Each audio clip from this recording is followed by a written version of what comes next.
पावन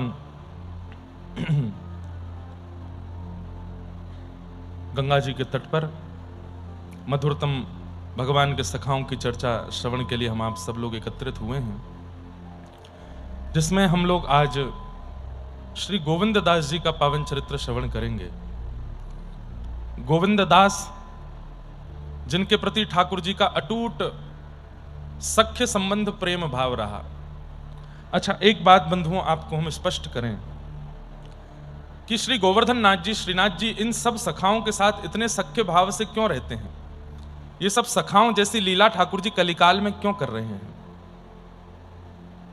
क्योंकि ब्रजमंडल में जब ठाकुर जी प्रकट हुए तो 11 वर्ष ही ठाकुर जी को सख्य लीला करने का अवसर मिला बस। और 11 वर्ष में ठाकुर जी को इतना सुख मिला, इतना आनंद आया कि ठाकुर जी को अब इच्छा होने लगी कि ये सख्य रस और हम लेवें। 11 वर्ष ही क्यों हुआ था? इसके पीछे एक कथा हमारे रसिकजन संतजन सुनाते हैं। एक बार एक नगर में अकाल पड़ गया था और उस नगर में एक ब्राह्मण रहते थे जिनके यहां पर सब संतजनों का आगमन होता था। यात्री संतजन जो होते थे उसी ब्राह्मण के यहां जाते थे और जाकर के वहीं प्रसाद ग्रहण करते थे। लेकिन अब उस नगर में अकाल पड़ा, ये बात संतों को नहीं पता थी।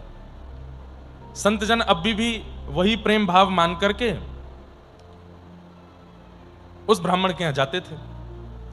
तो अब वो ब्राह्मण ये सोचता था कि अब मैं कैसे इनके लिए व्यवस्था करके लाऊं। एक बार संत आए तो मना तो कर नहीं सकते कि आपकी सेवा नहीं करेंगे, सेवा तो करनी है, लेकिन करें कैसे? और इस वक्त हमारे नगर में तो व्यवस्था नहीं है ये सब चीज प्रदान करने की। तो आप संत आए तो उनको मना नहीं किया। आपको पता चला पास के नगर में एक सेठ है, उसके यहां पर अगर कोई व्यक्ति 4-5 घंटे काम करता है तो वो 1 सेर आटा उसको देता है, रुपए नहीं देता, आटा देता है। तो आप गए और उसके यहां जाकर के 11 घंटे काम किया। 11 घंटे काम करने पर जितना 5-6 सेर आटा मिला उसको लेकर के आए, आकर के रोटी सब्जी बना करके संत को पवाया। तो संत को यह बात पता चल गई थी कि यहां तो अकाल है, दुर्भिक्ष है, ये कैसे लेके आए सामग्री। तब उन्होंने पूछा कि तुम्हारे नगर में तो अकाल पड़ा है, तुम सामग्री कैसे लेकर के आए? तो उन्होंने बताया कि भगवान, पास के नगर में एक सेठ जी हैं, उनके यहां 2-3 घंटे काम करो तो वो 1 सेर आटा देते हैं। तो आप सबकी सेवा के लिए मैं वहां गया और 11 घंटे वहां क्रम करके आया और उन्होंने मुझे ये आटा दिया जिससे मैंने सामग्री बनाई। संत इतने प्रसन्न हो गए, बोले वरदान मांगो, क्या चाहिए? संत को लगा था कि वरदान में धन मांगेंगे, संपत्ति मांगेंगे, वैभव मांगेंगे, लेकिन ये सब ना मांग करके उस सेठ ने, उस ब्राह्मण ने संत से वरदान मांगा कि नाथ, मुझ पर कृपा करके आप ऐसा वरदान दे दीजिए कि मुझे ठाकुर जी को अपनी गोद में खिलाना है और उनकी बाल लीलाओं को अपने घर में घटते हुए देखना है। मेरे लाला बनकर के ठाकुर जी बाल लीला करें, ऐसी मेरी भावना है। कृपा करके मेरी इस इच्छा की आप पूर्ति करो। तब संत ने मन में विचार किया, मुझे तो लगा धन मांगेंगे, स्वर्ण मांगेंगे, मणि माणिक मांगेंगे, लेकिन ये तो ठाकुर जी की प्रेम भक्ति मांग रहे हैं। तब उन्होंने कहा कि तुमने 11 घंटे सेवा करके ये जो अन्न की सामग्री इकट्ठी करी, इसके फल के रूप में हम तुम्हें वरदान देते हैं कि ठाकुर जी तुम्हारे यहां जन्म भले ही नहीं लें, लेकिन 11 वर्ष के लिए लीला करने के लिए कभी ना कभी तुम आएंगे। वही ब्राह्मण फिर नंद बाबा बनकर के आए और श्री ठाकुर जी जन्म लिए देवकी जी के यहाँ, वसुदेव जी के यहाँ, लेकिन 11 वर्ष उनके यहाँ बालक बनकर के लीला किए, क्रीड़ा किए। लेकिन 11 वर्ष की क्रीड़ा में ठाकुर जी का पेट नहीं भरा, मन नहीं भरा। फिर आ गया कलिकाल। अब कलिकाल में ठाकुर जी लीला करते नहीं है। क्यों? कलिकाल के लोग बड़े विचित्र हैं, इसलिए ठाकुर जी यहां पर केवल सेवा कराते हैं, यहां पर लीला नहीं करते। लेकिन बीच में एक शतक आया, 100 वर्ष का समय आया जिसमें केवल भक्त हुए। बंधुओं, ये 100 वर्ष का ही समय था जिसमें सारे भक्तों ने जन्म लिया, चाहे वो महाराष्ट्र के हों, राजस्थान के हों, गुजरात के हों, उत्तर प्रदेश के हों, कर्नाटक के हों, जहां कहीं भी भक्तों का जन्म हुआ, जिनके चरित्र आज हम लोग पढ़ते सुनते हैं, ये उसी 100 वर्ष के अंदर हुए थे, जिसे भक्ति शतक कहते हैं। इसीलिए हमारे विठोबा पूरी दुनिया कीर्तन करती है, रामकृष्ण हरि पूरी दुनिया कीर्तन करती है विठ्ठल विठ्ठल, लेकिन विठोबा कीर्तन करते हैं ज्ञानेश्वर माउली। ज्ञानोबा तुकाराम, ज्ञानोबा तुकाराम। तो किसी ने पंडरीनाथ जी से कहा कि आप ज्ञानोबा तुकाराम दो भक्तों के नाम बोलते हैं, उसका मतलब ये दो ही आपको ज्यादा प्रिय हैं। तब ठाकुर जी बोले नहीं, हम इन दो भक्तों का नाम इसलिए नहीं बोलते क्योंकि हमें ये दो ही प्रिय हैं, बल्कि हम इसलिए बोलते हैं, बोले ज्ञानेश्वर माउली भक्ति शतक के प्रथम वर्ष में हुए थे और तुकाराम जी भक्ति शतक के अंतिम वर्ष में हुए, इसलिए ज्ञानोबा तुकाराम बोलते हैं। तो बीच में जितने भक्त हैं सब आ जाते हैं 100 वर्ष के अंदर के। अब चाहे वो उत्तर भारत के हों, राजस्थान के हों, गुजरात के हों, महाराष्ट्र के हों, जहां कहीं भी भक्तों ने जन्म लिया इन 100 वर्षों में ही लिया, उसमें सबसे पहले भक्त का प्रादुर्भाव पृथ्वी पर श्री ज्ञानेश्वर माउली के रूप में हुआ और भक्ति शतक के अंतिम प्रेमनिष्ठ भक्त के रूप में श्री तुकाराम जी हुए। इसलिए ठाकुर जी इन दोनों का नाम गाते हैं, ज्ञानोबा तुकाराम, ज्ञानोबा तुकाराम। क्यों? इन दोनों के नाम में सारे नाम आ जाते हैं, सारे नामों का आगमन हो जाता है। कलिकाल में जब ठाकुर जी गिरिराज जी में प्रकट हुए गोवर्धन रूप में, तो 11 वर्ष की जो क्रीड़ा थी वो ठाकुर जी की अधूरी रह गई थी और उसके लिए ठाकुर जी अत्यंत व्याकुल हो रहे थे। तब भगवान ने अपने उन्हीं अष्ट सखाओं को, पूर्व में जो कृष्ण जन्म में थे, उन्हीं को पुनः प्रकट करवाया और वही सूरदास, कुंभनदास, कृष्णदास, नंददास, गोविंददास, परमानंददास, इन सब के रूप में प्रकट हुए, जिनमें से आज हम गोविंददास जी का चरित्र सुनेंगे। इतना अद्भुत चरित्र है श्री गोविंददास जी का। गोविंददास जी के एक पद को गा करके हम लोग आज की कथा में प्रवेश करेंगे। गोविंददास जी क्या गा रहे हैं? एक से एक अद्भुत पद हैं आपके, लेकिन कुछ पद अति विशेष हैं। एक मैंने कल ही गाया था गोविंददास जी का, प्रियतम प्रीत ही सो पई हैं, लेकिन आज एक बड़ा प्रसिद्ध पद है गोविंददास जी का, उसी से गोविंददास जी का स्मरण करके हम लोग कथा में प्रवेश करेंगे।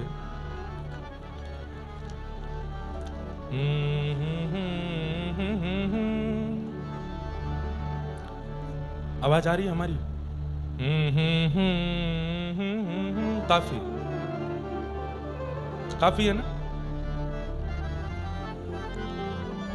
कहाँ करूं वैकुंठ ही जाए, कहाँ करूं वैकुंठ, सब लोग गाओ, कहाँ करूं वैकुंठ ही जाए, कहाँ करूं वैकुंठ ही जाए। हमारे आज के शास्त्रीय संगीत में भगवत चरणानुरागी पंडित जसराज जी, उन्होंने अष्ट सखाओं को खूब गाया, खूब गाया। सूरदास जी के पद गाए, पूरी अष्टयाम सेवा गाई है ठाकुर जी के। और हमें कभी कभी लगता है कि श्री ठाकुर जी ने उनको अपने निभृत निकुंज में सखा के रूप में ही स्वीकार किया होगा, या फिर हो सकता है कि इन अष्ट सखाओं में से किसी सखा की गायन की इच्छा अधूरी रह गई थी, इसलिए ठाकुर जी ने उन्हीं के रूप में दोबारा उनको भेजा, जाइए हमारे पद गा करके आओ। हमारे ब्रजमंडल में खूब पंडित जी के पद सुने जाते हैं क्योंकि उन्होंने अष्ट सखाओं को खूब गाया है। गाइए आप सब लोग भी साथ में। गोविंददास कह रहे हैं मुझे वैकुंठ नहीं जाना है, मुझे वैकुंठ नहीं जाना है, मुझे सदा इस ब्रजमंडल में ही रहना है। कहाँ करूं वैकुंठ ही जाए, कहाँ करूं वैकुंठ ही जाए, कहाँ करूं वैकुंठ ही जाए, कहाँ करूं वैकुंठ ही जाए। जहाँ नहीं नंद, जहाँ नहीं यशोदा, जहाँ नहीं नंद, जहाँ नहीं यशोदा, जहाँ नहीं गोप ग्वाल और गाय, जहाँ नहीं गोप ग्वाल और गाय, कहाँ करूं वैकुंठ ही जाए, कहाँ करूं वैकुंठ ही जाए, कहाँ करूं वैकुंठ जाए,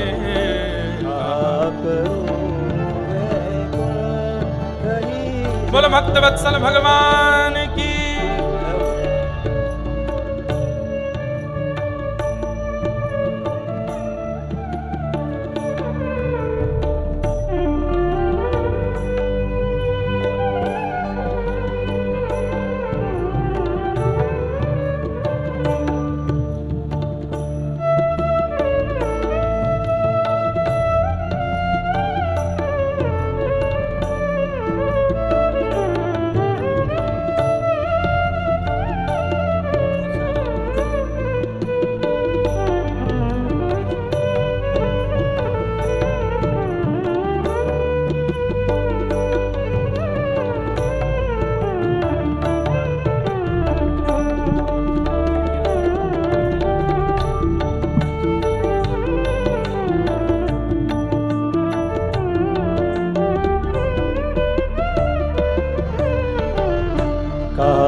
करो वैकुंठ ही जाए, का करो वैकुंठ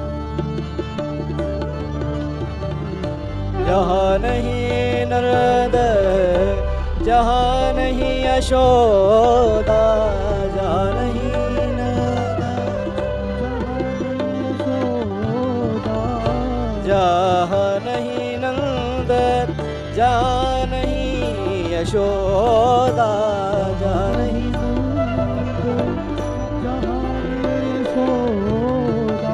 जहाँ नहीं गोप ग्वाल और गाय, जहाँ नहीं गोपी ग्वाल और गाय, कहाँ करूँ वैकुंठ ही जाए,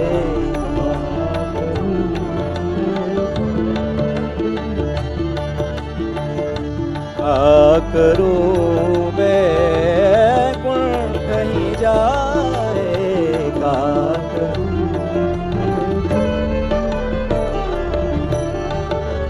जा नहीं जल यमुना को निर्मल, जा नहीं जल यमुना को निर्मल, ओ यमुना को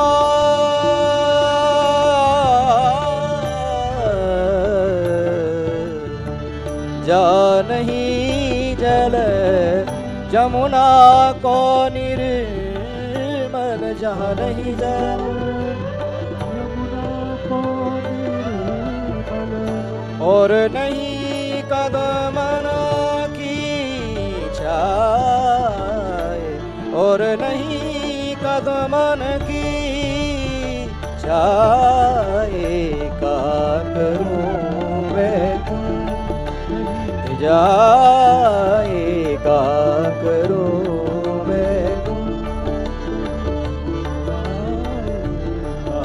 करूं वैकुंठ ही जाए, का करूं वैकुंठ ही जाए।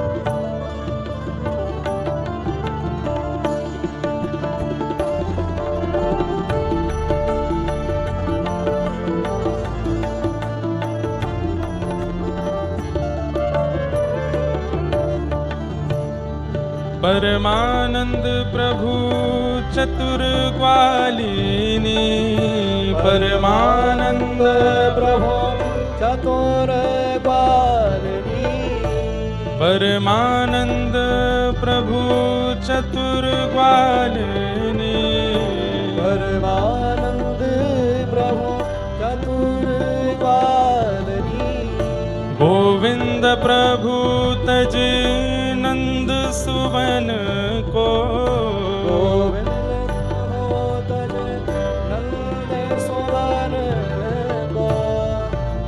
गोविंद प्रभु तजी नंद सुवन को, गोविंद प्रभु तज नंद सुवन को, ब्रज तज वहाँ बसती बलाए, ब्रज तज वहाँ मोरी बस जाए बनाए, ए ब्रज तज मोरी जाए बलाए, ब्रज तज मोरी जाए बनाए, कहाँ करूं वैकुंठ जाए, कहाँ करूं वैकुंठ जाए, कहाँ करूं वैकुंठ जाए, कहाँ करूं वैकुंठ।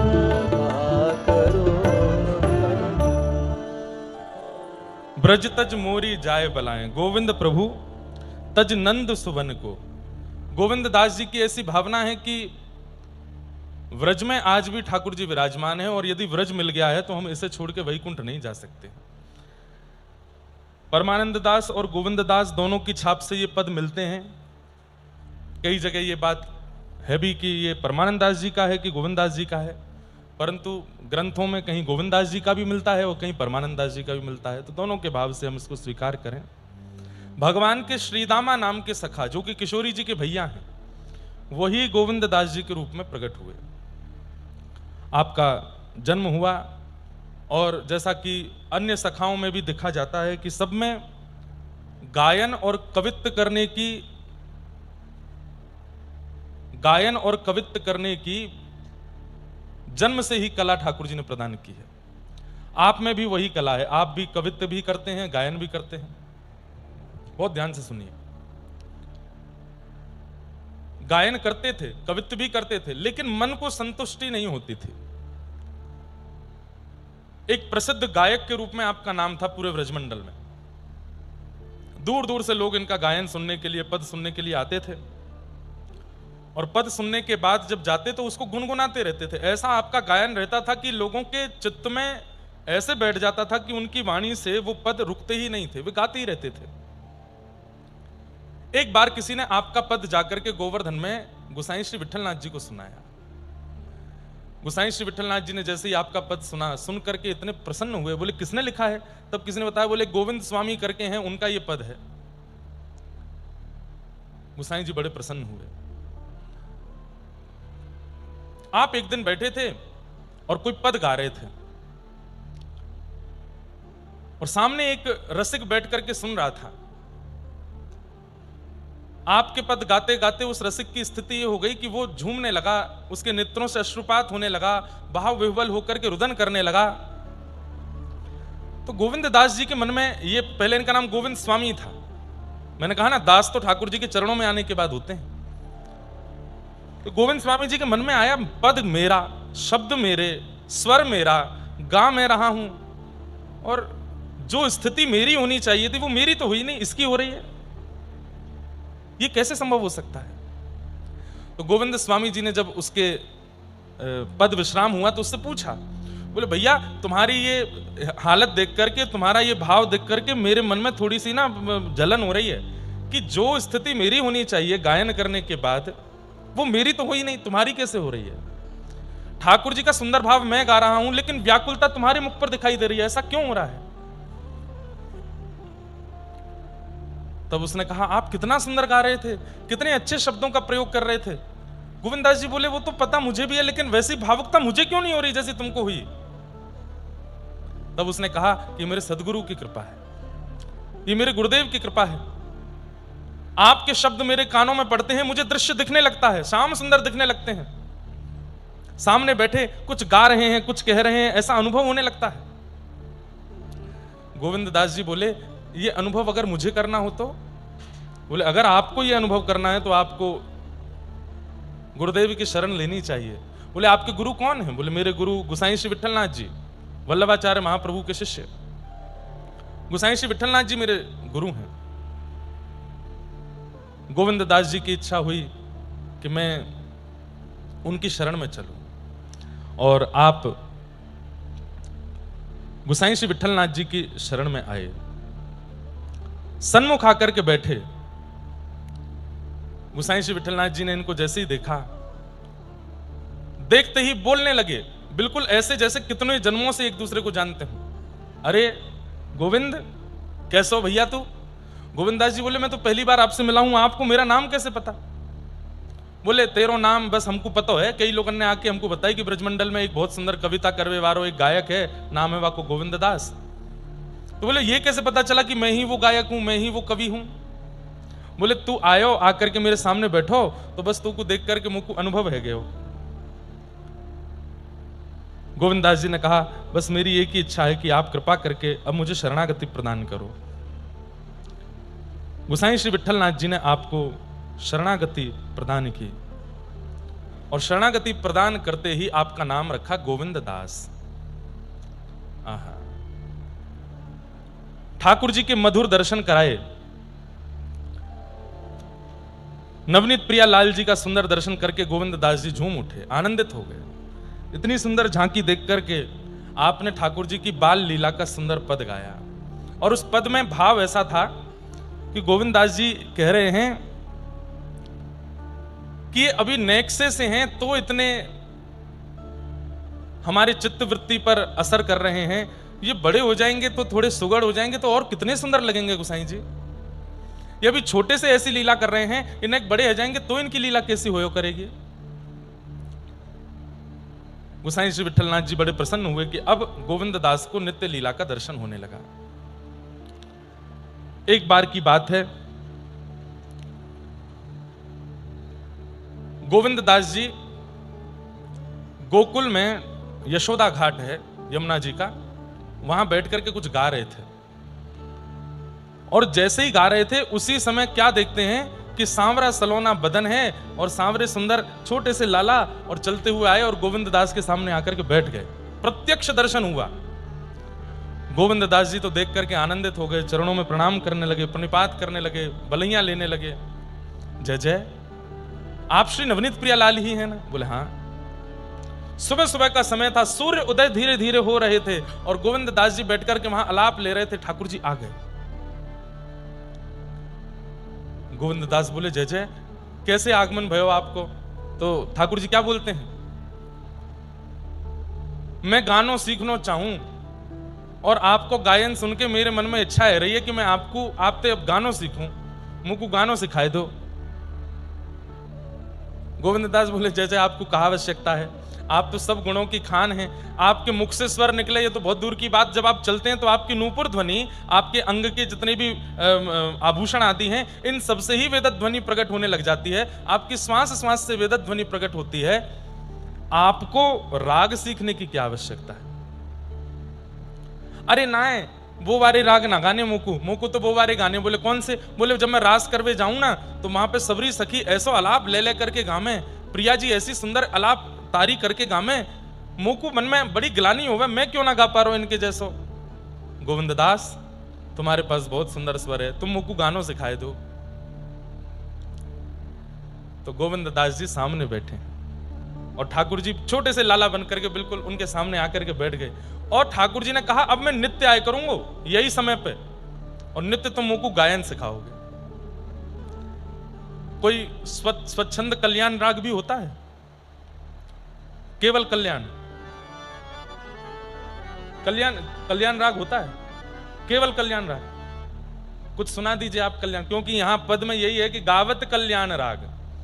ठाकुर जी कल्याण राग से सीखना प्रारंभ कर रहे हैं गोविंद दास जी से। माइक कृष्णा जी को पहुंचाओ, हमको तो नहीं आता, आप सुना दीजिए। हाँ। कोई अभंगी सुना दीजिए या कुछ भी पंचपदी का ही कोई भाव सुना दो। हाँ। ये कल्याण राग है। कल्याण राग में ठाकुर जी गाना प्रारंभ किए हैं, मतलब सीख रहे हैं श्री गोविंद दास जी से।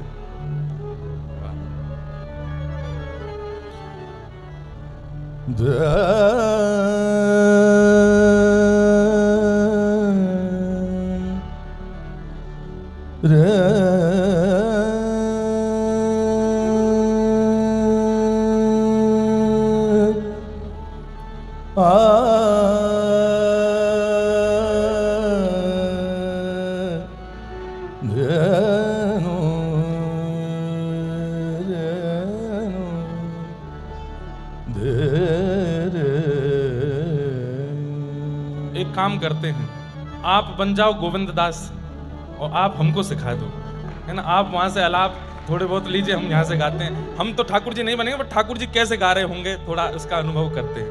आप कछु गाओ, इतना ही गाइयो जो हमसे गा सके। हाँ इतना कठिन मत गा देना जो हम गा नहीं पाएंगे। हाँ गाइए।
रानी तेरो चिरजियो गोपाल, रानी तेरो चिरजीवो गोपाल, गोपाल चिरजियो गोपाल, रानी तेरो चिरजियो गोपाल।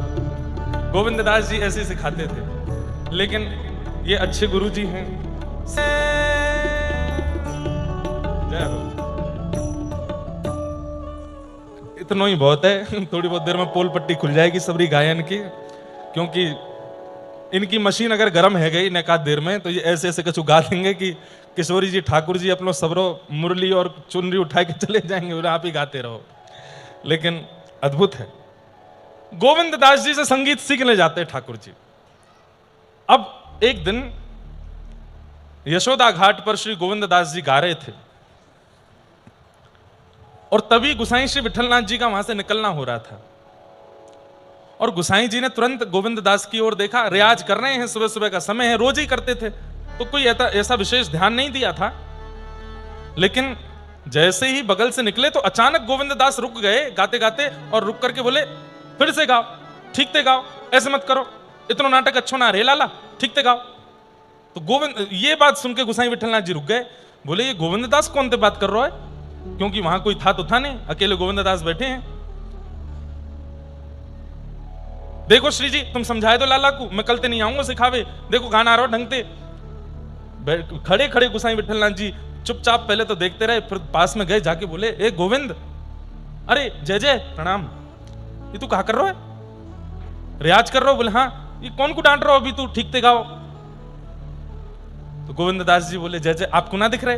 बोले ना, लाला बैठे हैं सामने, छोटे से लाला बैठे हैं और कान पे हाथ धर के गा रहे हैं, 4 दिन से सिखा रहा हूं, सीख ही ना रहे, कभी यहां गलती कर दें, कभी वहां ऐसा करें, और बार बार ऐसा कर रहे हैं। ये बात इतनी सहजता में गोविंद दास बोल रहे हैं, गुसाई विठलनाथ जी के नेत्र सजल हो गए। बोले ठाकुर जी बैठे हैं सामने? बोले हाँ। कहां बैठे हैं? बोले जी बैठे। गुसाई जी ने झांका, नहीं दिखे। बोले सुनो, उनको मत छेड़ो, तुम गाते रहो, बीच बीच में मैं जो पूछूं वो बताना। क्या, कैसे दिख रहे हैं? बोले छोटे से हैं, नए नए से लाला हैं, 3-4 वर्ष के हैं, नेक नेक चलनो सीखो, ऐसी स्थिति में आमे चल के, और ऊंची धोती पहन के आए हैं, और सुबह सुबह को समय नेक जाड़ो पड़ रहा है तो कारी सॉल ओढ़ के आए हैं लाला।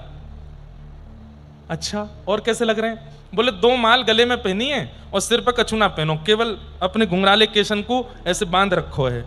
अच्छा, और बोले आंखन में नींद भरी है, बीच बीच में गाते गाते ऐसे आंख मीड़ रहे हैं सुबह सुबह, और फिर गामे, फिर मीड़े, फिर गामे। अच्छा ये बताओ ठाकुर जी का स्वर कैसा है, उनकी आवाज कैसी है? जब वो गाते हैं तो उनके स्वर कानों को कैसे लगते हैं?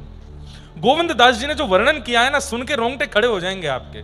गोविंद दास सीधे अगर मैं बोल दूं कि बहुत सुंदर गा रहे हैं, ऐसा नहीं बताया। गोविंद दास बोले जय जय, प्रकृति का जो स्वर है, प्रकृति का स्वर क्या है? बोले जब हवा चलती है तो हवा की जो ध्वनि कान में आती है, जब नदी बहती है तो कलकल करते नदी का जो स्वर प्रकट होता है। कभी समुद्र के तट पर जाते हैं तो समुद्र की लहरों का जो स्वर होता है।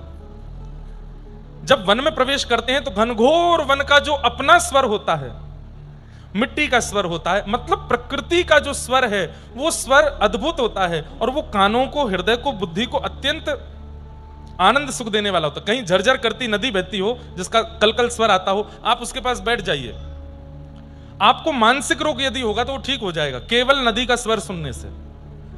आप घनघोर वन में जाकर के बैठ जाइए, एंजाइटी, डिप्रेशन, दिमाग में जितना होगा सब स्वर ठीक हो जाएगा केवल पत्तों की चलचलाहट सुन करके। गोविंद दास कह रहे हैं, बोले जिस प्रकार प्रकृति का स्वर हमारे अंतस्थ का मार्जन करता है और अंतस्थ को सुख देता है, ऐसी प्रकृति के स्वर से मिलती जुलती आवाज है ठाकुर जी की। एक बार को मैं सिखावे तो आऊं इनको, लेकिन जब ये गाना शुरू करें ना तो मेरी आंख भी बंद है जाए। वो तो मैं अध्यापक हूं या हमारे बीच बीच में मुझको डांटना टोकना पड़े, लेकिन जब ठाकुर जी गावे ना तो आंख बंद है जाए, चित्त वृत्ति कहीं और चली जाए, मन मुग्ध है जाए। इतना सुंदर स्वर लगे, ऐसा लगे कि बस ये सुनता ही रहूं इनका आनंद थे। लेकिन गुसाई जी बोले लेकिन जब किशोरी जी स्वर लगाती हैं, जब किशोरी जी गाती हैं, गोविंद दास बोले किशोरी जी भी आती हैं? बोले हाँ, वो भी तो बैठी हैं बगल में। बोले वो कैसी दिख रही हैं? बोले लालाते साल भर छोटी हैं, ठाकुर जी ते साल भर छोटी हैं, और सवेरे सवेरे यही हाथ पकड़ के लामे लाला को, और यही बैठा के लामे, यही उठा के लामे नंद भवन पे।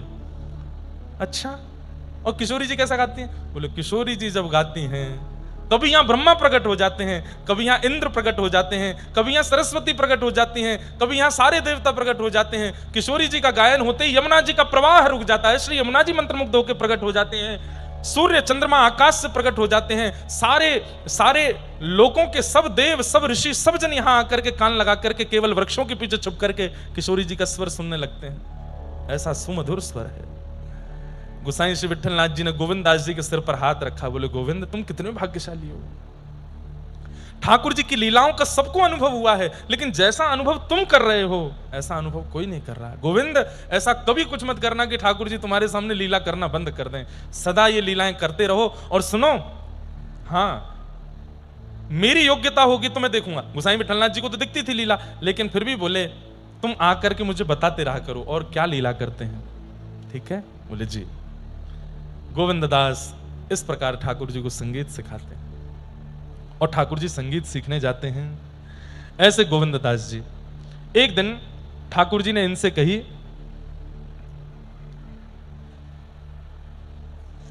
आज मैं और तू छुपन छुपाई खेलेंगे। क्या खेलेंगे? छुपन छुपाई। एक दिन बताई थी ना हमने कि एक छुपता है और दूसरा 10 तक गिनती गिनता है, और 10 गिनती हो जाने के बाद फिर ढूंढने जाता है कहां छुपे हो, और ढूंढ लेता है। तो फिर जिसको पहले ढूंढ लेते हैं उसकी बारी आती है ढूंढने की।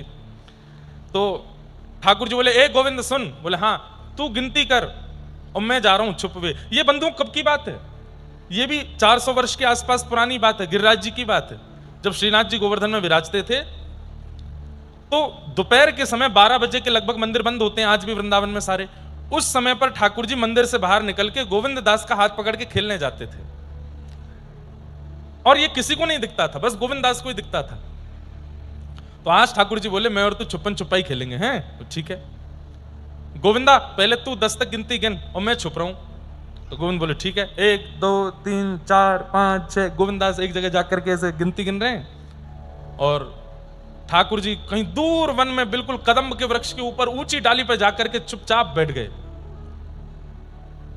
गोविंद दास की ढूंढवे की बारी आई। सब लोग इधर देखो, यहां देख के सुनो। गोविंद दास की ढूंढने की बारी आई तो गोविंद दास इतने चतुर, वो ढूंढ नहीं रहे तो सूंघ रहे हैं। इत्र की सुगंधी जहां जहां से आ रही है वहीं ठाकुर जी जहां जहां चरण धरते हैं, ललित गति विलास वल गुहास प्रणय निरीक्षण कल्पितो रुमाना।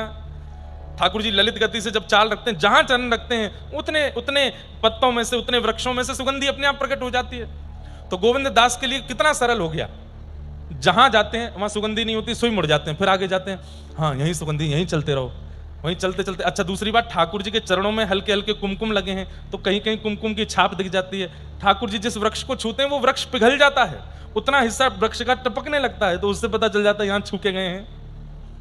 गोविंददास ऐसे ढूंढते ढूंढते गए और बड़ी जल्दी उस वृक्ष के नीचे पहुंच गए जहां पर अनंत सुगंध आ रही थी, सौंधी सौंधी ठंडी हवा चल रही थी। ठाकुर जी के संग प्रकृति चलती है, जहां जहां ठाकुर जी चलते हैं प्रकृति चारों ओर घूमती है। सौंधी सुगंध आ रही है, मंदम मंदम हृदय स्पर्शी, तन स्पर्शी, अत्यंत सुख देने वाली हवा चल रही है। गोविंददास पहचान के बोले यहीं बैठे हैं, अब ढूंढनो है। गोविंददास ने नजर घुमाई और जैसे ही ऊपर देखे तो ऊपर ही ठाकुर जी बैठे थे, जैसे यहां बैठे हैं वो बैठे हैं ना, ऐसे ही बैठे थे ठाकुर जी। लाला मिल गो। ठाकुर जी रिसिया के उतर के अब तो कैसे मिल जाऊं मैं, ने कहूं ना ढूंढे, मैं इतनी दूर जाके छिप जाऊं तब भी मुझको कहीं ना कहीं तो जाके ढूंढे ही लेवे, तो को कैसे पता चल जाए। मैं कह को बताऊं मुझे कैसे पता चले, मुझे तो पता चल। अब सुनो बात मत घुमाओ, जाओ गिनती करो, अब मैं छुपूंगा तुम ढूंढो। ठाकुर जी बोले ठीक है मैं जा रहा हूं। ठाकुर जी गए, जाए करके 1 2 3 4 5 गिनती करने लगे। गोविंददास जी चटपट एक वृक्ष के ऊपर चढ़ के जाके बैठ गए। ठाकुर जी ने 10 तक गिनती गिनी, 10 गिनती गिनने के बाद देखी कहां है। बोले अब धूप पड़ रही है, दोपहर को समय है, अब या गोविंददास को ढूंढना पड़ेगा, जन कहां जाके छुप गए होगा। एक काम करूं, बोले कहा या कुछ छुपो रहने, में जाके सो रहा हूं। और ठाकुर जी गए मंदिर में जाके रजाई ओढ़ के सोए गए। वहां गोविंददास बैठे, ठाकुर जी आ रहे होंगे, ठाकुर जी आ रहे होंगे। 4 बज गए शाम के, और 4 बजने का मतलब है उत्थापन, ठाकुर जी के मंदिर खुलते हैं सब जगह।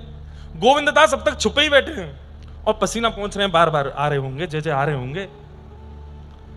यहां नहीं आ पा रहे, थोड़ा पास चलो जाऊं, ज्यादा दूर आ गया लगूं। जय जय लाला, कहीं ज्यादा दूर चले गए दिखे, फिर और पास चले गए। अरे जय जय जल्दी ढूंढ लो मुझको। और ठाकुर जी की तरफ से कोई प्रत्युत्तर नहीं आवे। इतने में ही संध्या के उत्थापन के दर्शन खुल गए मंदिर में, और टन टन टन घंटे की आवाज बजी। गोविंददास जी बोले ये तो मंदिर खुलवे को ध्वनि है रही है। अच्छा तो मतलब मैं यहां छुपा बैठा हूं, खुद जाके मंदिर में दर्शन दे रहे हैं भक्तन को। अभी बताऊं। इतने में ही गोविंददास हाथ में छड़ी लिए और बोले आज नहीं छोड़ूंगा या लाला को, आज बताऊंगा। और श्रीनाथ जी मंदिर की ओर जाने लगे। यहां गोसाई जी विठलनाथ जी ठाकुर जी की आरती कर रहे हैं। ठाकुर जी खड़े हैं, मंद मंद मुस्का करके ठाड़े हैं। गोसाई जी विठलनाथ जी आरती कर रहे थे। अचानक से ठाकुर जी को याद आई कि अरे मैं तो गोविंद को वन में छोड़े आया हूं, वो अभी तक मेरी बातें निहार रहा होगा। तभी ठाकुर जी ने ध्यान लगा के देखी कहां है गोविंद, तो देखी वो तो छड़ी लेके मारवे आ रहा है। सोई ठाकुर जी खड़े खड़े कटकटाने लगे। कटकटाने समझते हैं, घबराने लगे, ऐसे हाथ पर कांपने लगे ठाकुर जी के। तो अब आप लोग सुनकर के आश्चर्यचकित होंगे, ठाकुर जी के साथ ऐसा कैसे हो सकता है? हो रहा है। ठाकुर जी सख्य भक्ति में प्रवेश कर गए, सख्य भाव में प्रवेश कर गए। सख्य भाव में परमात्मा भाव नहीं रहता फिर उनका। वो सखा बनते हैं तो पूरे पूरे सखा बनते हैं, वो लाला बनते हैं तो पूरे पूरे लाला बनते हैं। हमारी आपकी तरह नहीं। दत्त धाम में किसी वैदिक गुरु जी से कह दिया कि हम आपके पुत्र हैं। अब जब जब दत्त धाम आ रहे हैं तब तो पुत्रवत व्यवहार कर रहे हैं, दत्त धाम से जाके फोन भी नहीं कर रहे। ऐसे नहीं है ठाकुर जी। ठाकुर जी अगर किसी से संबंध बनाते हैं तो पूर्णतया निभाते हैं, और उसमें बिल्कुल भी झलक नहीं आने देते कि वो परमात्मा है। इस बात की कि बीच बीच में कहीं बोलने लग जाएंगे मैं तो परमात्मा हूं, तुम मेरे संग ऐसे कैसे कर सको ना। सखा हैं तो पूरे पूरे सखा हैं। ठाकुर जी घबराने लगे। गोसाई जी ने देखी, तुरंत पर्दा कियो, मंदिर बंद कियो। जय जय कहां गए हो आप, इतने घबरा क्यों रहे हैं, इतने डर क्यों रहे हैं? सो ठाकुर जी बोले गोविंद आ रहा है, गोविंददास आ रहा है, छड़ी लेके आ रहा है, और मुझको बहुत डांटेगो, मुझको बहुत मारेगो।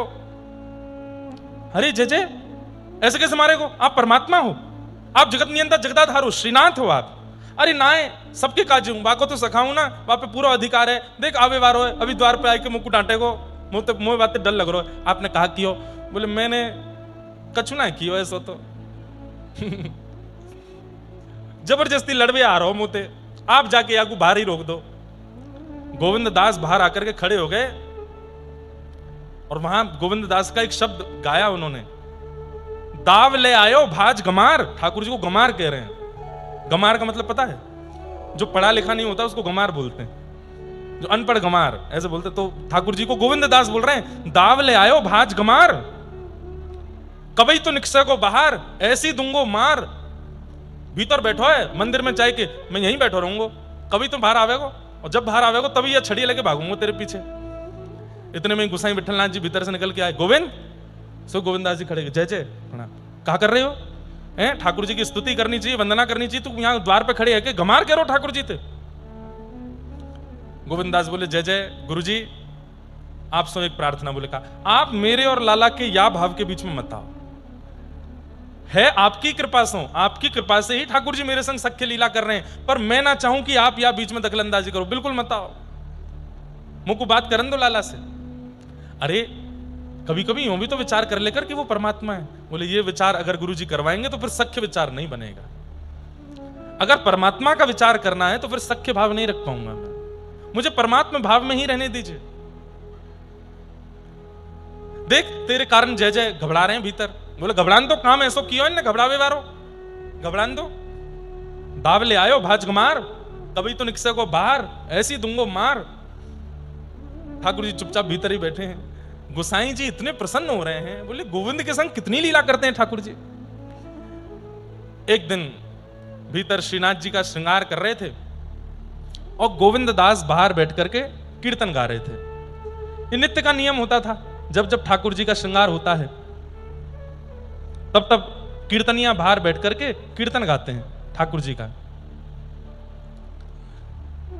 आप गा रहे थे, राजत दंपति कुंज महल में, राजत दंपति कुंज महल में, राजत दंपति कुंज महल में, राजत दंपति कुंज महल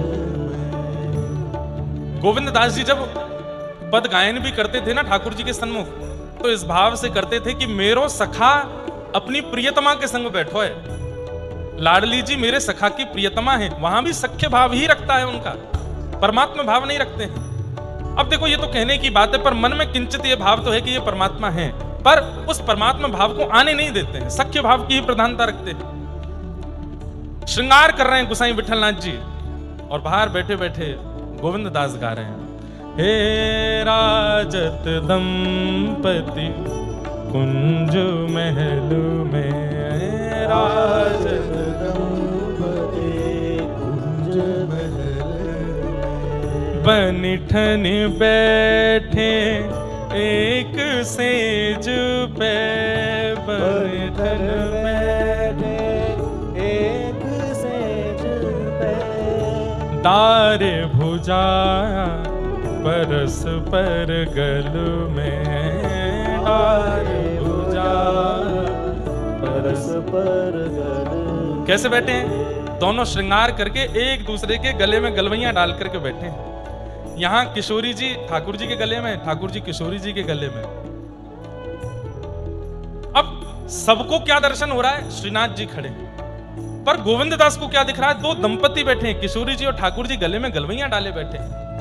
गोसाई श्री विठलनाथ जी श्रृंगार कर रहे हैं, उनको भी वह दर्शन नहीं हो रहा है जो गोविंद दास को बाहर बैठ करके हो रहा है। बंधुओं, कैसी अद्भुत लीला है कि जिन गोसाई जी ने दीक्षा दी है, जिन गोसाई जी ने शिष्य बनाया है गोविंद दास को, उन गोसाई जी को वो अनुभव नहीं हो पा रहा है जो उन्हीं के शिष्य गोविंद दास को हो रहा है। और किसकी कृपा से? गोसाई जी की कृपा से। कृपा में कितना बल है कि उस कृपा का आस्वादन गोसाई जी स्वयं नहीं कर पा रहे हैं, जो कृपा गोसाई जी की गोविंद दास पर हो रही है। अद्भुत है।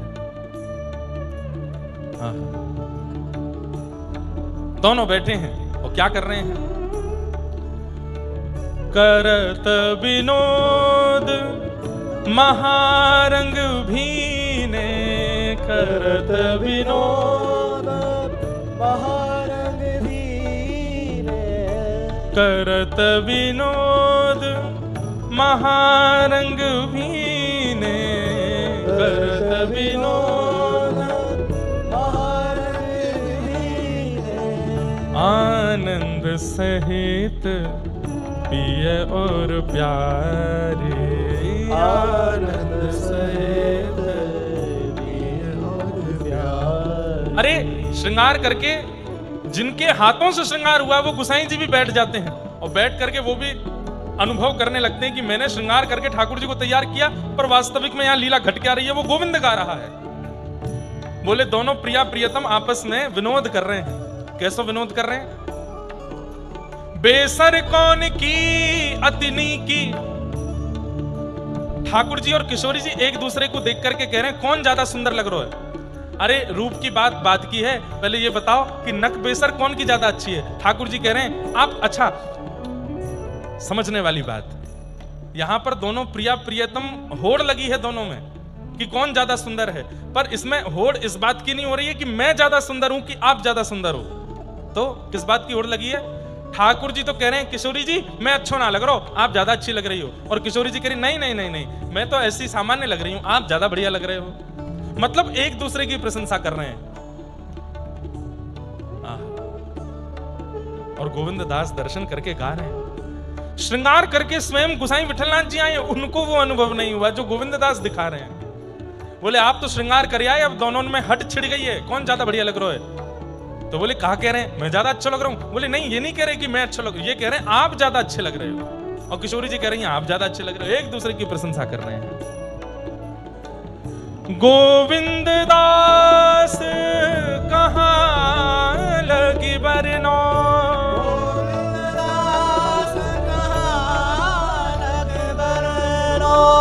गोविंद दास कहाँ लगी बरनो, गोविंद दास कहाँ लगे बरनो। हे राजत की, हे राजत राधा गिरधारी, राजत राधा गिरधारी। हे राजत दंपति कुंज महल में, राजत हे राजत दंपति कुंज महल में, राजत दंपति कुंज महल। हे राजत दंपति कुंज महल में, राजत दंपति कुंज महल। ऐसे गोसाई श्री विठलनाथ जी की कृपा से गोविंद दास पर ठाकुर जी अति अनुग्रह करके अपना अनुभव कराते हैं। इतनी लीलाएं हैं गोविंद दास जी के साथ की ठाकुर जी की, कहां तक उसका वर्णन करें। एक बार ठाकुर जी के संग वन में खेल रहे थे और तभी ठाकुर जी ने इनको घोड़ा बना लिया और आप स्वयं इनके ऊपर चढ़ गए। गोविंद दास जी घोड़ा बने हैं, ठाकुर जी पीठ पर बैठे हैं, चल रहे थे। तभी कोई व्यक्ति वहां से निकला, उसने गोविंद दास जी की ओर देखा। अब ऊपर बैठे ठाकुर जी नहीं दिख रहे हैं, नीचे बस गोविंद दास जी चल रहे हैं, ये दिख रहा था। अचानक से तभी क्या हो गया कि गोविंद दास जी चलते चलते वस्त्रों में ही लघु शंका करने लगे। उस व्यक्ति ने देखा ये क्या हो रहा है, ये क्या कर रहे हैं? गोसाई श्री विठलनाथ जी के शिष्य, मंदिर में पद सेवा राग सेवा करने वाले गोविंद दास, अरे राम राम, आचार विचार शून्य। मैं अभी गोसाई जी से अभी इनकी शिकायत करता हूं। गोसाई जी से जाकर के कहा, बोले कि आपके शिष्य ही जब ऐसा करेंगे तो समाज में क्या असर पड़ेगा बातों का। बोले क्या किया भैया? बोले देखो आज यहां खड़े होकर के लघु शंका करना मना है शास्त्रों में। आपका शिष्य गोविंद दास वो तो घोड़ा बन के लघु शंका कर रहा है और बिना वस्त्र उतारे, बिना जनेऊ चढ़ाए। गोसाई जी बोले नहीं नहीं नहीं, कोई और बात होगी, ऐसा नहीं। बोले नहीं, मैं अपनी आंखों से देख के आया हूं। आने दो, बताता हूं। शाम को गए पद सेवा करने के लिए, जैसे ही पहुंचे तो गोसाई जी ने कही, गोविंद आज हमको तुम्हारी शिकायत मिली। बोले क्या?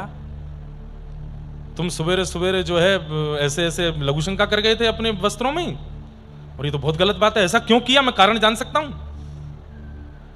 गोविंद दास जी के नेत्र बंद हो गए। जय जय, आपको लाला खेलवे जावे मेरे संग वन में, और आज लाला के मन में आई कि तुम घोड़ा बन जाओ, मैं तुम्हारे ऊपर बैठूंगा। तुम घोड़ा बन गए हो, जो मेरे ऊपर बैठ गए। बोले फिर मैं चलन लगो। चलते चलते मैंने जय जय ते कही, लाला नेक ऊपर ते उतर जाओ। तो बोले क्या बात है? अरे नेक मुंह को शंका निवृत्त करवे जानो है, मैंने शंका निवृत्त करके आ जाऊं फिर बैठ जाइयो। तो आपको लाला बोलो, हम बे तेने आज तक कभी कोई घोड़ा से ऐसे देखी है? घोड़ा चलते चलते पूछता हो, ओ भैया स्वामी ने उतर जा, मैं लघु शंका करके आऊं। घोड़ा तो चलते चलते कर जावे, और तू मुझसे पूछ के जावे को? अरे घोड़ा बनो है तो घोड़ा की तरह रहे। गोसाई श्री विठलनाथ जी बोले फिर कहा, मैंने भी यही सोची, मैं गोविंद दास नहीं हूं, मैं घोड़ा ही हूं। भैया घोड़ा पूछ के ना जावे, मैंने भी नहीं पूछी, मैंने भी वस्त्र नहीं उतारे, मैं ही कर गयो। गोसाई श्री विठलनाथ जी ठाकुर जी के आगे गए, बोले सारे वेदों का निर्माण आपने किया, सारे आचार विचार नियम आपने, और सबसे ज्यादा आप ही तोड़ते हो। सब जगह क्या करवाते हो लीला? बोले कि अब ये मेरे प्रेम की लीला है, और जहां प्रेम भाव प्रकट हो जाए वहां तो सारे नियम टूट जाएं। जहां नियमों का पालन हो रहा हो वो प्रेम कैसा? जहां कभी कभी प्रेम अत्यंत बढ़ जाने पर नियम तोड़ दिया जाता हो वही तो प्रेम है। मुझे आज भी स्मरण है, मास कथा का क्रम जब हुआ था यहां पर, तो एक दिन खूब रंग हुआ, खूब आनंद हुआ, और पूज्य महाराज जी ने उस दिन ऐसे हाथ आगे किया। मैं तो घबराऊं, मैंने महाराज जी, बोले लाओ, और आपने ऐसे हाथ पकड़ करके यहाँ खूब नृत्य किया, ऐसे फुगड़ी की। राधा कृष्ण महाराज जी भी थे साथ में।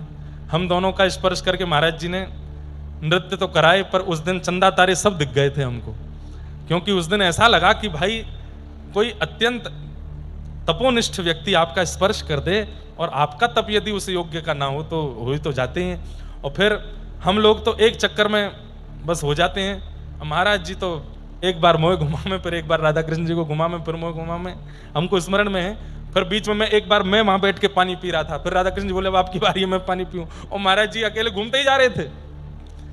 लेकिन उस दिन ये नियम तोड़ना नहीं होता, ये प्रेम का प्रदान करना होता है।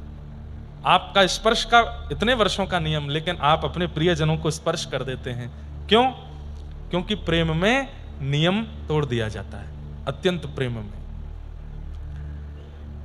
कल रात्रि हम लोग गुरु जी के यहाँ प्रसाद पाने गए थे, तो वहाँ हमारे विकास गुरु जी बता रहे थे कि महाराज जी से कुछ वर्ष पहले एक बालिका ने पूछा कि आप बोलते क्यों नहीं हैं और आप किसी का स्पर्श क्यों नहीं करते हैं, इसके पीछे कारण क्या है? इतना सुंदर उत्तर लगा, मैं कल खूब गदगद हो गया था ये उत्तर सुन के। तो महाराज जी ने उत्तर दिया, ये आप लोगों को बताने की बात है, और जो जनमानस कथा लाइव भी सुन रहे हैं उनको भी पता चले आचार्य चरणों की स्थिति क्या है। तो आपसे किसी ने पूछा आप स्पर्श क्यों नहीं करते, आप मौन क्यों रहते हैं? तो महाराज जी ने उत्तर दिया, आज के कलिकाल में, आज के भयावह कलिकाल में भगवान के नाम के अलावा कुछ भी बोलना अब उचित नहीं है अपने कल्याण के लिए। इसलिए संसारी विषय वार्ताएं करना उचित नहीं है, इसलिए हमने ये नियम लिया है कि हम किसी से नहीं बोलेंगे और हम केवल भगवत वाणी बोलेंगे। इतना सूक्ष्म चिंतन हम नहीं कर सकते। आज के इस विषयी कलिकाल में भगवान के नाम से अधिक सुंदर कुछ और बोलने लायक बचा नहीं है। दुनिया के लोग क्या क्या नहीं बोल रहे हैं। कभी कभी सोशल मीडिया खोल करके देखते हैं तो लगता है कि क्या हो गया है। आजकल अगर आप गाली दे करके नहीं बोलते, अपशब्द नहीं बोलते, आजकल के आधुनिक गानों में यदि गालियां नहीं होती हैं तो वो गाने चलते नहीं हैं।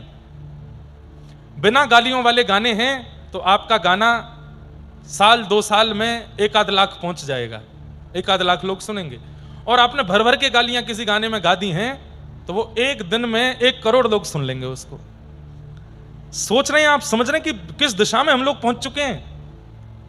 कहां पर प्रधानमंत्री जी कभी कहते हुए दिखते हैं नारी सशक्तिकरण के बारे में, नारी रक्षा के बारे में, नारी सुरक्षा के बारे में। इतना नारियों का रक्षण करने के लिए सरकार बोलती है। हमारे शास्त्र कहते हैं कि नारियों का सम्मान जहां नहीं होता उस घर में देवता तो क्या, पितृ भी उस घर का तर्पण स्वीकार नहीं करते जहां नारियों का सम्मान नहीं होता है। और आज सबसे ज्यादा गालियां मात्र और बहन के रूप में ही दी जाती है। हम लोग यहां पर सरकार से अपील कर रहे हैं, हमारे यहां पर माताएं सुरक्षित नहीं है, बहनें सुरक्षित नहीं है, बेटियां सुरक्षित नहीं है, और खुद ये भाई लोग जब गाली देने पर आते हैं तो सब कुछ एक कर देते हैं। सारी गालियां मां को ही दी जाती हैं, सारी गालियां दीदी बहनों को ही दी जाती हैं। कितने गंदे गंदे शब्दों का प्रयोग करते हैं।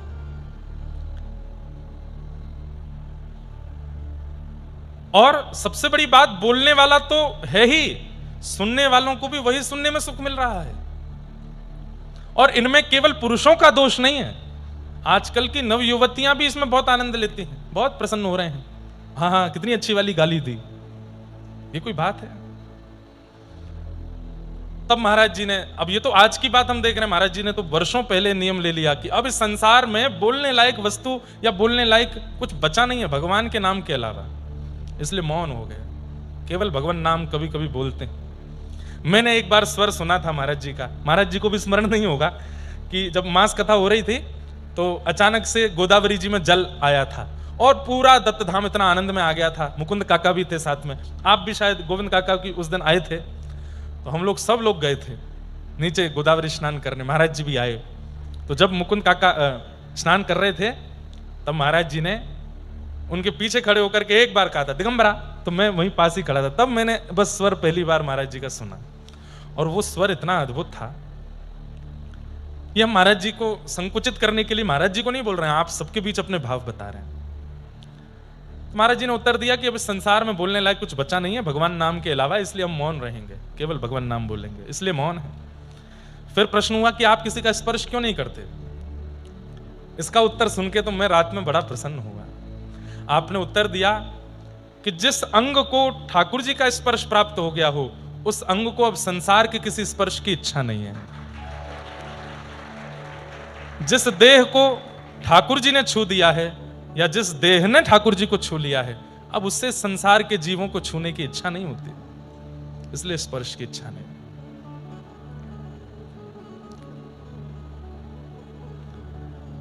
अद्भुत।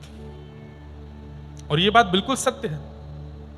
ठाकुर जी अगर आपको छू देंगे तो फिर उस स्पर्श सुख का, उस स्पर्श सुख की तुलना संसार की कोई वस्तु नहीं कर पाएगी। और वह स्पर्श सुख सदा आपकी स्मृति में रहे, आप नहीं चाहोगे कि वहां कोई और छुए। एक बार एक प्रेमी कहीं बैठा था तो उसकी प्रियतमा आई और उसके बगल में बैठ करके केवल उसके ऐसे हाथ रखा जंघा पर, और वो हाथ थोड़ी देर रख के वार्ता करके वो चली गई। थोड़ी देर बाद उसका मित्र आया और मित्र आकर के जैसे ही बगल में बैठा और हाथ रख, तो उसने हाथ, इधर हाथ मत रख, इधर रख ले। बोले इधर क्यों नहीं रखूं? यहां अभी अभी मेरी प्रियसी ने मुझे स्पर्श किया था, मैं चाहता हूं कि ये स्पर्श सदा मेरे को अनुभव में रहे। अरे कैसे कैसे लोग संसार में, ये संसारी प्रेम करने वाले लोगों के व्यवहार ऐसे होते हैं। उस वस्त्र को धो नहीं रहे हैं जिस वस्त्र को हमारे प्रियतम ने छू दिया है। जिस वस्त्र से हमारे प्रियतम की सुगंध आ रही है उसको धो नहीं रहे हैं कि सदा ये सुगंध आती रहे। ये तो संसारी प्रेम है। लेकिन जिस तन को, जिस मन को, जिस बुद्धि को ठाकुर जी ने छू दिया हो, कौन चाहेगा कि उस तन को अब कोई और छुए? इसलिए महाराज जी ने स्पर्श नियम लिया कि हम किसी का स्पर्श नहीं करेंगे, क्योंकि श्री दत्त प्रभु ने इस तन को छू दिया है, अब ये उन्हीं का है। हमको ठाकुर जी ने तो नहीं छुआ, पर ठाकुर जी ने जिनको छुआ उन्होंने हमको छू दिया, तो ये कृपा तो हो ही गई दास पर। एक इच्छा है मेरी, लेकिन मैं सार्वजनिक नहीं कहूंगा, महाराज जी से एकांत में कहूंगा और वो करूंगा चर्चा। ऐसी भाव हैं। तो कल चतुर्भुज दास जी का आप लोग सुन रहे थे ना, फतेहपुर सीकर के राजा को डांट फटकार के आ गए और ठाकुर जी से आके क्या मांगा कि मेरा कंठ आपके लिए है, आइंदा मैं कभी भी गाऊं तो मुझ पर कोई रीझे ना, ये वरदान दे दीजिए, केवल आप रीझो। भक्ति का ये स्वरूप है बंधुओं। भक्ति के पथ पर जब आप एक अच्छी स्थिति में आ जाते हो तो आपका मनोरंजन की भावना आपके मन में रहती नहीं है। किसी और का रंजन हो, कोई और आपसे प्रसन्न हो, कोई और आपसे रीझे। गोविंद दास जी के चरित्र का एक और भाग सुना के फिर विश्राम दूंगा, फिर बाकी का चरित्र कल सुनेंगे। अभी बहुत बहुत लीला है इनकी। एक लीला सुनाते हैं। तो गोविंद दास जैसे ही अपने गुरुदेव की शरण में आए तो सब कुछ छोड़ छाड़ करके, आपका निवास स्थान कहीं और था, वो छोड़ करके आप गोकुल में निवास करने लगे, अपने गुरुदेव के पास ही रहने लगे। आपकी पत्नी बच्चे आपको बुलाने के लिए आए कि वापस घर चलो, तो आपने पत्नी बच्चों से कहा देखो यदि मेरे साथ रहना चाहते हो तो तुम लोग भी यहीं रहने लगो, मैं वापस नहीं जाऊंगा, मैं तो अब यहीं रहूंगा। तब इनके पत्नी बच्चे सब भी वहीं रहने लगे। कुछ साल निकल जाने के बाद इनके गांव के कुछ लोग वो गोकुल आए, और गोकुल आकर के मन में इच्छा थी कि हमारे यहाँ के बहुत बड़े प्रसिद्ध गायक थे गोविंद दास, उनसे मिलके तो आए, कैसे हैं। तो जैसे ही पहुंचे तो गोविंद दास जी वहीं बैठे थे यमुना जी के तट पर, और गांव के लोग सामने से आ रहे थे। अच्छा एक बात बताएं आपको, गुरु शरणागति के बाद, भगवद अनुग्रह प्राप्त होने के बाद व्यक्ति का रूप स्वरूप बदलने लग जाता है। वो पहले जैसा दिखता था, पहले जैसे बोलता था, उठता बैठता चलता फिरता था, भगवत शरणागति हो जाने के बाद, जीवन में गुरु आ जाने के बाद उसमें परिवर्तन आ जाता है। उसके बोलने का तरीका, बैठना, चलना, उठना, इन सब में एक अलग सा परिवर्तन होता है। और उससे भी बड़ी बात, उसके चेहरे में भी परिवर्तन आ जाता है। अत्यंत दीनता छलकने लगती है। आपने पता नहीं देखा कि नहीं कभी ऐसे किसी को, पहले महासंसारी था और अचानक से भगवत भक्त हो गया। एक प्रमाण मैं दे सकता हूं जो शायद आप लोगों ने देखे हों। हमारे बरसाने में विराजमान परम पूजनीय प्रातस्मरणीय श्री विनोद बिहारी दास बाबा, दर्शन किए तो बहुत अच्छी बात है, नहीं किए तो करने चाहिए। विनोद बिहारी दास बाबा पहले वो सितार वादन करते थे और बंगाल में बाबा के अपने मुख से सुनाई हुई घटना, अभी कुछ दिन पहले मैं बैठा था, रात्रि में 1 बजे की बात बाबा बता रहे थे। बाबा ने एक सुंदर मंदिर का निर्माण वहां हो रहे हैं, तो उसमें एक दिन के प्रवचन के लिए बुलाया था। तुम रात में 1 बजे पहुंचा, 1 बजे ही बैठ गए मुझे लेके और मुझसे बात करते करते बोले, पहले हम संगीतज्ञ थे, बंगाल का शरीर है उनका, बोले हम संगीत में सितार वादन करते थे और बड़े बड़े हमारे कार्यक्रम होते थे, खूब धन मिलता था, खूब यश वैभव मिलता था, जिसके कारण संसारी सारे विषय चित्त में आ गए थे। घर परिवार के लोग मनाते मनाते हार गए, सब छोड़ छाड़ करके हम एकांत में रहते थे, केवल अपना संगीत का कार्यक्रम करना, खूब धन लेना और खूब विषय में खूब प्रवृत्ति। मैंने कहा फिर बाबा ये परिवर्तन कैसे आया? बोले बस बैठे बैठे एक दिन मन में आया कि आज तेरे पास क्या है, धन है, संपत्ति है, पर अपना कहने वाला ना तो कोई संबंधी है ना कोई मित्र है। बोले क्योंकि इस स्थिति में अभिमान आ चुका था कि सब छोड़ छाड़ के जा चुके थे। तो मन में आया आज तेरा कहने वाला कोई भी नहीं है साथ में, तेरा है कौन तेरे पास में? और अब अगर तू दोबारा संसार के पास जाना भी चाहेगा तो क्या तुझे पहले की तरह कोई स्वीकार करेगा? ये प्रश्न सब अपने आप चित्त में आ रहे थे। बोले सुबह सुबह का समय था और तभी करताल बजाते हुए, मृदंग बजाते हुए बंगाल के मार्ग में कुछ कीर्तनी हरे कृष्ण महामंत्र बोलते हुए जा रहे थे। हरे कृष्ण कृष्ण कृष्ण हरे हरे, हरे राम राम राम हरे, कीर्तन करते हुए जा रहे थे। बोले वो ध्वनि कान में ऐसी पड़ी, बोले इतनी बार वो कीर्तन पड़ा था। वो सुबह सुबह कीर्तन की आवाज आती थी, कभी ऐसे बैठता था, कभी तकिया रख लेता था, कभी बंद करता था, ये सुनाई ना दे। लेकिन आज वो कीर्तन जब कान में पड़ा, नेत्र बंद हो गए। और बोले वो कीर्तनी दूर जा चुके हैं, लेकिन मेरे चित्त में वो स्वर घूमता रहा, घूमता रहा, घूमता रहा, घूमता रहा। अब उठ के चलते फिरते, बैठते, नहाते, खाते, हंसते, पीते, जागते, बस वो कीर्तन। और मैं संकोच करूं कि ये क्या हो रहा है मेरे साथ। और बस वो दिन, उसके बाद विषय छूट गया, विकार छूट गए, वासनाएं छूट गई, सब छूट के बस इच्छा हुई कि अब चलो। और सब छोड़ के गुरु शरणागति ली, सब त्याग करके बरसाने आ गए और तब से श्री जी के शरण में है। क्या कहेंगे इसको? पहले का स्वरूप महाराज जी दिखाते हैं, उसमें वो पता ही नहीं लगता है। क्यों?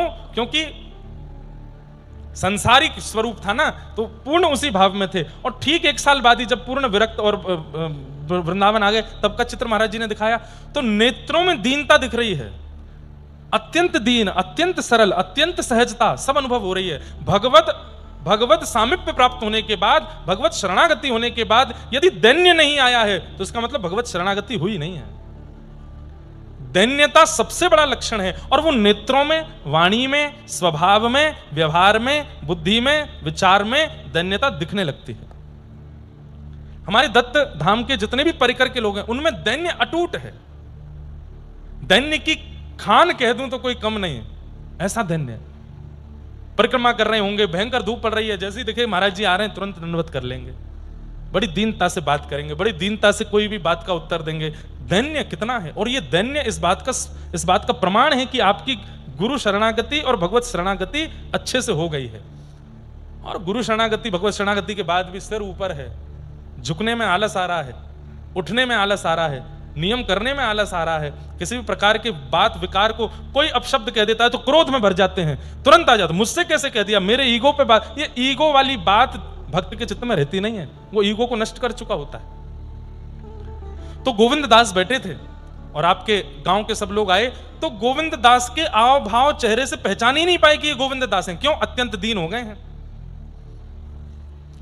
अरे भैया हम पास के उस गांव से आए हैं, हमारे गांव का एक व्यक्ति गोकुल में रहता है। तो गोविंद दास जी बोले क्या नाम है उसका? बोले उसका नाम है गोविंद स्वामी। आपने उसको देखा? तो गोविंद दास जी बोले वो तो मर गए। स्वयं ही बोल रहे हैं वो तो मर गए। भले आदमी थे बेचारे, बढ़िया गाते थे। अरे गांव के लोग बोले हाँ आप जानते थे? हाँ जानते थे, थोड़ा इतना ज्यादा नहीं था पर हाँ थोड़ा बहुत जानते थे, गाते बजाते थे कुछ। हाँ बोला हाँ मर गए वो तो।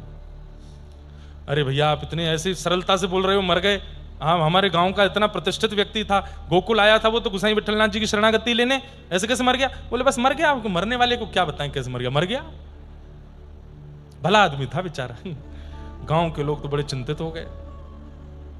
एक ने कही, एक आदमी से पूछ के, मुझे तो ये सिर फिरा लग रहा है, किसी और से पूछते हैं। बोले किसी और से क्या पूछें, सीधे गोसाई विठलनाथ जी के पास चलते हैं, उन्हीं से पूछते हैं। गोसाई जी विठलनाथ जी के चरणों में गए और बड़े दीन दुखी से हो गए गांव के लोग। गोसाई जी बोले कहां से आए हो? बोले पास के गांव से आए हैं। बोले अच्छा, हमारे गांव का एक व्यक्ति आपकी शरणागति के लिए आया था। अच्छा क्या नाम था? बोले गोविंद स्वामी। अच्छा अच्छा हाँ हाँ हाँ, वो पधार गए? गोसाई विठलनाथ जी बोले किसने कहा पधार गए? नहीं नहीं नहीं, वो कहां पधारे हैं? अरे अभी वो ठकुरानी घाट यमुना जी के तट पर एक व्यक्ति बैठा था, वो तो बोला वो तो मर गए। और वो ये भी बोल रहा था बहुत भले आदमी थे, मर गए बेचारे। गोसाई जी ने बाहर निकल के, कौन बोल रहे थे? बोले वो बैठा वहां पे। गोसाई जी हंस के बोले वो खुद गोविंद स्वामी ही तो है, वो खुद ही बोल रहे हैं। गांव के लोग दौड़ करके गए, जाके बोले गोविंद दास आपसे हमने पूछा कि गोविंद स्वामी, आपने ये क्यों कहा कि मर गए? बोले मैं यही तो बता रहा हूं कि गोविंद स्वामी मर गए, गोविंद दास अभी जीवित है। जिनके अंदर स्वामी पना था वो पधार गए, अब तो दास जीवित है। गुरु की शरणागति के बाद अब मैं दास बन गया हूं, मेरा स्वामित्व चला गया है, अब मैं स्वामी नहीं हूं। ऐसे गोविंद दास, गोविंद स्वामी, उनका पावन चरित्र है, हम लोग आगे श्रवण करेंगे कल के सत्र में। आज ठाकुर जी का मधुर जल क्रीड़ा उत्सव कितने बजे से रहेगा महाराज जी? लगभग 5 बजे से 5 बजे तक का समय है। आप लोग बढ़िया गोदावरी स्नान करके प्रसाद पाके चक्क सो जाओ और 4 बजे। गुरु जी की एक बात हमको कहनी थी, कल कहेंगे, अब और बढ़िया से इसको सुनाएंगे। तो मैंने